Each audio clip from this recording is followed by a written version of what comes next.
saacadu markay ahayd 10kii barqanimo ayaa waxa la soo qabtay nin lagu magacaabo deeqo aad arkaysaan deeq la yiraahdo magaciisa ninimo uu ku sheegto laakiin magaciisa dhabta la yiraahdo deeqo Cabdullaahi Aadan oo in muddo magaaladan ku noolayd oo matalaysa inay nin tahay dumar badan xiriir la yeelatay sida aragtaan hubaysan oo magaaladan muddo badan dhex maraysay iyadoo nin ah waxaan ku guuleysanay inaan helno muddo dheer ka bacdi inaan gacanta ku soo dhigno deeq oo magaciisu deeqa yahay baaritaan dheer ka bacdi waxaan ogaanay inay tahay qof haween ah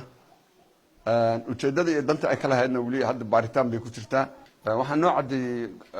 ciidanka booliiska haween baa ku jira baaritaan ay ku sameeyeen baa waxa ka soo baxday inay tahay qof haween ah waxay u isticmaali jirtay nin ahaan oo qalabka ninkay ka dhiganaysay dhexdu ugu xirnaa markii baaritaanka lagu sameeyeen waxa ka soo baxay in waxaan ay nin ahaan u isticmaalaysay